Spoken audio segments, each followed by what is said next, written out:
हमारी लाइफ में कई बार ऐसा होता है जब हम ऐसी घटनाओं का सामना करते हैं जो कि हमारे दिल और दिमाग पर बहुत गहरा असर डालती है, जिन्हें हम इमोशनल वुंड्स के नाम से जानते हैं। ये इमोशनल वुंड्स हमें बहुत अंदर तक प्रभावित करते हैं और हमारे रिलेशनशिप्स, हमारे डिसीजन और हमारे पर्सनल ग्रोथ पर भी बहुत बुरा प्रभाव डालते हैं।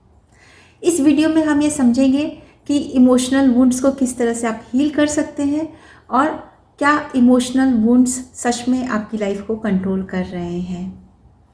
इमोशनल वुंड्स जो कि हमारी लाइफ में कोई भी ट्रॉमेटिक एक्सपीरियंसेस, कोई बिट्रेयल या कोई किसी भी तरीके के लॉस की वजह से जो आपके मन में गहरे घाव की तरह बैठ जाता है, आपके दिमाग में, आपके सबकॉन्शियस में वो घटनाएं मेमोरीज़ की तरह बैठ जाती हैं और फिर वो आपको आगे बढ़ने से रोकती हैं, जिन्हें हम इमोशनल वुंड्स के नाम से जानते हैं।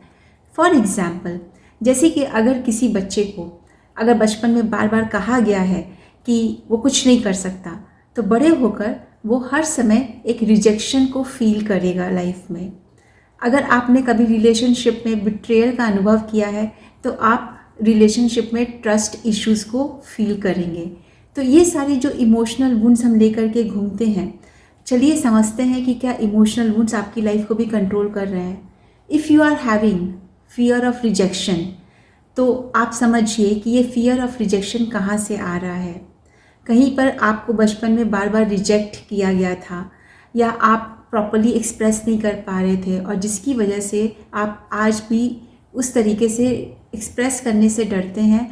और अगर आपने बचपन में इतना रिजेक्शन फील किया है, चाहे फैमिली के द्वारा, चाहे फ्रेंड्स के द्वारा, तो आज कहीं ना कहीं आप अपॉर्चुनिटीज़ को अट्रैक्ट करने से दूर रहते हैं। That means you are rejecting opportunities. तो इसका मतलब ये है कि आपको एक फियर ऑफ रिजेक्शन है। आप इसके पहले कि अपॉर्चुनिटीज़ आपको रिजेक्ट करे, आप अपॉर्चुनिटीज़ को रिजेक्ट कर दे रहे हैं।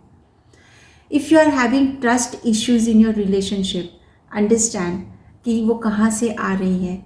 अगर आपने कभी किसी रिलेशनशिप में आपके किसी क्लोज़ फ्रेंड ने आपको धोखा दिया है, कोई बिट्रेयल आपने फील किया है, तो आप नए रिलेशनशिप में ट्रस्ट नहीं कर पाते हैं और ये आपको, आपकी लाइफ को, आपके रिलेशनशिप को कंट्रोल कर रहा होता है। इसी तरीके से बहुत सारी पेनफुल मेमोरीज जब हम लेकर के बैठे होते हैं तो हमारे अंदर बहुत एंगर एंड रिजेंटमेंट होता है उन घटनाओं के प्रति, कुछ लोगों के प्रति, कुछ जगहों के प्रति। और जब आप ये सब लेकर बैठे होते हैं तो आप मेंटल पीस को खो देते हैं। अब समझिए कि ये जो इमोशनल वुंड्स हैं, ये ना सिर्फ आपके मेंटल हेल्थ को बल्कि आपके फिज़िकल हेल्थ को भी अफेक्ट करते हैं इन अ नेगेटिव वे। तो अगर आपको नींद ना आने की बीमारी है, अगर आप क्रॉनिक स्ट्रेस में रहते हैं, अगर आपको किसी भी तरीके का ऑटो इम्यून डिसऑर्डर्स है, तो इसका मतलब है कि आप कहीं दिल में, अपने मन में गहरे इमोशनल वुंड्स को लेकर के बैठे हुए हैं, जिन्हें रिलीज़ करना बहुत ज़रूरी है। अगर आप इन्हें रिलीज़ करना चाहते हैं तो मैं अभी आपको कुछ तरीके शेयर करूंगी, लेकिन उसके पहले मैं ये बता दूं कि मैं हर हफ्ते वेडनेसडे, थर्सडे एंड फ्राइडे 3 दिन का बूट कैंप लेती हूँ, जिसमें मैं आपके पास्ट पेनफुल मेमोरीज़ को रिलीज़ करवाती हूँ और भी बहुत सारी टेक्निक्स होती है। क्योंकि मैं एक NLP की ट्रेनर हूँ और यहाँ पर मैं आपको NLP के थ्रू बहुत past painful memories, anxiety, stress, इन सबको रिलीज़ करवाती हूँ और आपको और भी बहुत सारी चीज़ें बताती हूँ कि आपको कोई भी डिसईज़ होती है तो क्यों होती है, आप लाइफ में कोई भी सिचुएशन आपकी है, चाहे वो हेल्थ में या वेल्थ में, तो वो किस वजह से है। अगर आप ज्वाइन करना चाहें तो नीचे लिंक में, डिस्क्रिप्शन में लिंक दी हुई है, आप उस पर अपने आप को रजिस्टर कर सकते हैं। तो चलिए अब आगे बढ़ते हैं और ये समझते हैं कि आप अपने इमोशनल वुंड्स को कैसे हील कर सकते हैं। इमोशनल वुंड्स को हील करने के लिए सबसे पहले उन्हें रिकॉग्नाइज़ करना बहुत ज़रूरी है। आपको अवेयरनेस होनी चाहिए कि आपके कुछ ट्रॉमेटिक एक्सपीरियंसेस आपके दिमाग में भर्ती पड़े हैं, आप कुछ पेनफुल मेमोरीज़ को लेकर के बैठे हुए हैं। तो सबसे पहले उन्हें रिकॉग्नाइज़ करना सीखिए कि ये आप रिजेक्शन फील कर रहे हैं या आपको ट्रस्ट इश्यूज़ है। जब आप रिकॉग्नाइज़ करते हैं तब आप उसमें हीलिंग की तरफ पहला स्टेप उठाते हैं। दूसरा ये है कि what it is that triggers you. आप सपोज़ करिए कि आपको बचपन में बहुत क्रिटिसिज्म मिला है, तो आप अब क्या है कि आप छोटी छोटी बातों पर भी, जो कि एकदम नज़रअंदाज करने वाली बातें या जिन पर कोई, जिसको आप कह सकते हैं कि कोई महत्व ही नहीं है उन बातों का, वो नेग्लिजिबल इश्यूज़ है, लेकिन वो भी आपको हर्ट कर जाती है। तो आपको ये समझना चाहिए, आपको जर्नलिंग करनी चाहिए कि आज दिन भर में मैं कहाँ पर मुझे गुस्सा आया या कहाँ पर मुझे ख़राब लगा और क्यों लगा।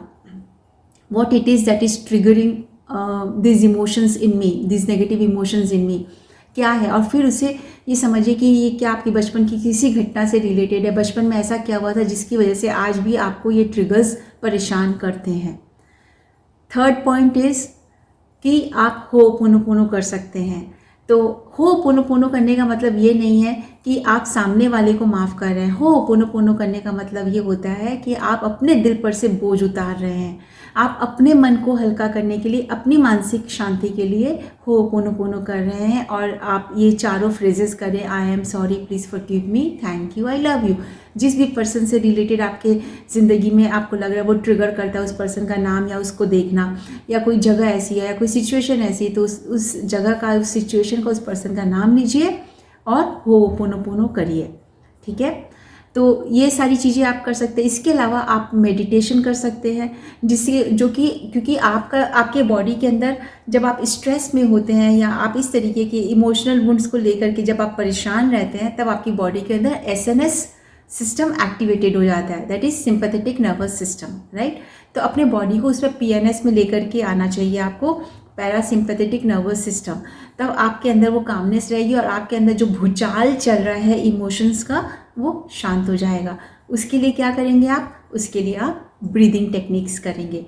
किस तरह की ब्रीदिंग टेक्निक? तो चलिए एक मैं आपको अभी बता देती हूँ।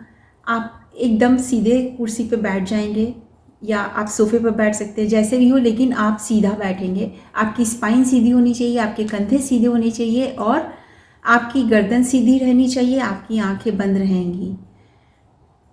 एक दो लंबी गहरी सांस लेंगे और अपने आप को बिल्कुल सेंटर्ड और काम करेंगे आप।